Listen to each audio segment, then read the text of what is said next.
سلوا التاريخ كم مجدا سطرنا على صفحاته وبه تغنى.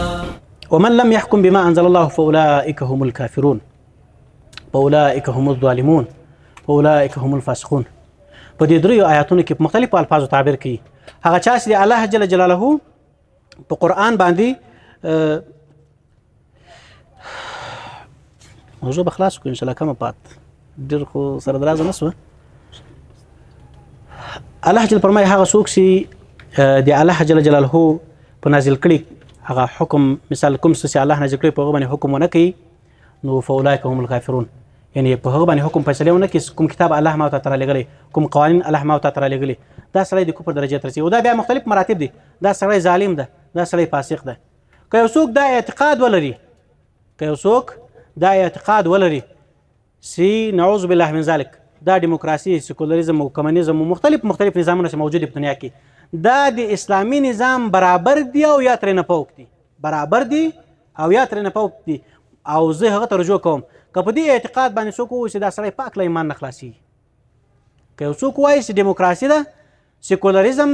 خو همدغه کمونیزم، نور مختلف نظامونه چې په دنیا کې موجود دي چې دا د اسلامي نظام سره برابر او یا ترې نه فوق دي، که په دې اعتقاد اوسي الله جل د دې آیات مصداق ګرځي چې دا کسان بیا چی ګرځي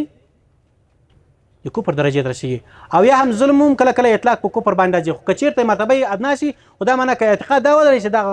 نور نظامونه خو کمزوري دي، د اسلامي نظام نه کمزوري دي، اسلامي نظام قابل تطبیق ده، خو په هغه کې مثال یو شخصي غرض یو هغه په خاطر باندې هلته فیصله ونسي او بل ځای فیصله وشي نو بیا هغه ګناه کې اخته یې ولې له ایمان څخه بېل شي نه کېږي، هغه کبیره ګناه کې اخته کېږي، انسان له ایمان څخه بیا نه پرې خارجېږي. نو خبره دلته دا ده که څوک د الله په نازل کړي کلام او کتاب باندې فیصلې نه کوي او نور طاغوتي نظامونو ته فیصلې وړي، الله فرمایي که په همدې اعتقاد هم واوسي دا سړی د کفر درجې ته رسېږي. او همداشان الله جل بل آیات کې فرمایي سورة نساء 15 آیات کې فلا وربک لا یؤمنون حتى یحکموک فیما شجر بینهم. الله په خپل ذات قسم خوري چې دوی تر هغو پورې مؤمنان نسي ګرځېدلی چې تر څو پورې تا حکم ونه ټاکي، تا فیصل ونه ټاکي په خپل مابین کې چې دوی کوم شجرې لانجې سره کوي یا شخړې سره کوي، په هغه کې تا حکم او فیصله ونه ټاکي او په داسې ډول فیصله ونه ټاکي چې بیا ته فیصله ور وکړې او دوی په خپل ځان کې کوم حرج او تکلیف او تنګوالی ونه ویني، بلکې تا په فیصله باندې راځي اوس تر هغو د کامل مؤمنین نشي ګرځېدی، بلکې تا به فیصله هم ټاکي، دا ته چې کوم احکام ورته وایي هغه به فیصله هم وي او بیا به دوی پرې راضي هم وي، بیا به دوی چې کېږي مؤمنین ګرځي. دغسې بغیر له دې څخه بیا مؤمنین نشي ګرځېدلی چې د الله په نازل کړي احکامو باندې دوی چې وي ناخوښه او نارضا وي، بیا د ایمان هغه درجه نشي ترلاسه کولی. او که چېرته داسې څه په اعمالو کې کمزوري وي بیا خو موږ تاسې د اهل سنت والجماعت عقیده ده چې په کبیره ګناهونو سره انسان کفر ته نه وځي، ولې په ګناه کې اخته کېږي، په ګناه مبتلا کېږي، خو کفر ته په کبیره ګناهونو سره نه وځي. او بل الله جل جلاله تاسې فرمایي ومن یبتغي غیر الاسلام دینا فلن یقبل منه. څوک چې بغیر د الله له دین نه د اسلام له دین نه بل یو اختیار کې له ده نه به چی نسي، یا مثال هغه پسې لټون وکړي او تتبع و تلاش وکړي او په هغه ځان اخته کړي، الله به له ده څخه چی نه کړي، قبول نه کړي، هېڅکله به یې د نه قبول نه کړي. او وهو فی الآخرة من الخاسرین، او دی به چې په آخرت کې له هغه خسران کوونکو او تاوان کوونکو څخه وي. او بل ځای کې الله فرمایي موږ تاسو ته ګورئ، دا خطاب موږ تاسو ته په دې راجع ده که موږ تاسو وایو چې هغه نور قوانین خو منو، دا ځای نه منو، یا په دغه باندې عمل نه کوو، په هغه باندې عمل کوو، یا په دغه باندې ایمان نه لرو، په هغه ایمان نه لرو. الله ما ته فرمایي چې افتؤمنون ببعض الکتاب وتکفرون ببعض، په بعضې کتاب باندې ایمان راوړي او په بعضې نه راوړي، کوم چې نفس ته اسانه دي په هغې باندې ایمان راوړي او کوم چې نفس ته سخته دي په هغې ایمان نه راوړي، نو دغه خو بیا هغه د ایمان درجه نه ده. الله فرمایي که څوک داسې کار کوي چې په بعضې ایمان راوړي او په بعضې ایمان نه راوړي نو فما جزاء من یفعل ذلک منکم الا خزي فی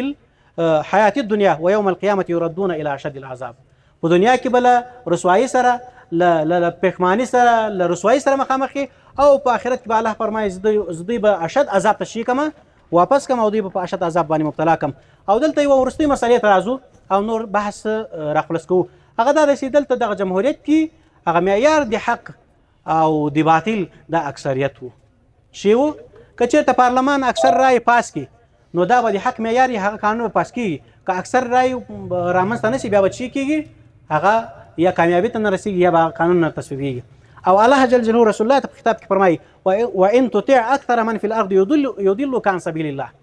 که ته د دې طرفداري وکړې چې دا اکثر خلک دي په ځمکه کې د اکثر خلکو تابعداري په دې خاطر خلک کثرت خاطر تابعداري وکړي نو تا به لارې د الله نه دا خلک بیا مثلا هغه لار د الله به درنه ورک یا به د هغې لارې نه بدل کړي. دا معنی رسول الله خو دا کار نه کوو، خو دا ما ته خطاب ده که ته په اکثریت پسې ځې او ته د اکثر خلکو په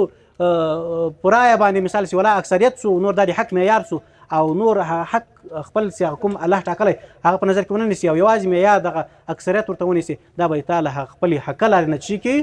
ګمراه کړي او بلې لارې هغه بدلې لارې ته به یې بوځي چې هغه اسلامي شریعت ناخوښه ګرځولې ده. او همداشان الله فرمایي ولکن اکثر الناس لا یعلمون، ډېری د خلکو چې شی دی هغه نه پوهېږي، هغه درجې د پوهې ته نه دي رسېدلي. نو بیا ولې دغه تل چغې وګوسي او بیا همغه اکثریت چې په جمهوریت کې موجود و چې دلته به که پوډري وو که چرسي وو که یو عام په یو شي نه پوهېدو دا به ټول سره راجمع و د ټولو د عالم و غیر عالم و د دانا او د غیر دانا ټولو رایه به یو انداز به یو برابر باندې وه، که یو څوک حتی د مجنون رایه به هم په دې کې یو شی وه. نو دغه اکثریت د حق معیار نه ګرځي او نه د دې لپاره داسې په دې باندې خلکو ته مشروعیت حاصل شي. په پای کې ولس داسې ویلی شو چې دغه سیکولریزم یوه پردۍ پدیده وه اسلامي ټولنې ته وارد شوې ده او د موږ تاسې له ټولنې الله جل جلاله د دې ټغر ټول کړو، الله دې له ټولې اسلامي نړۍ نه ټغر ټول کړي، الله جل جلاله دې همدغسې ماتې سره مخ کړي لکه څنګه چې له کمونیزم له ماتې سره مخ سو د دې ټولو هېوادونو نه ټول سو، همداسې د الله د ډیموکراسۍ ټغر هم د اسلامي هېوادونو ټول کړي. او همداشان دلته په اسلام کې د دې لپاره ځای نشته او حتی دا د معاصر فکري ارتداد یوه برخه ده. او بل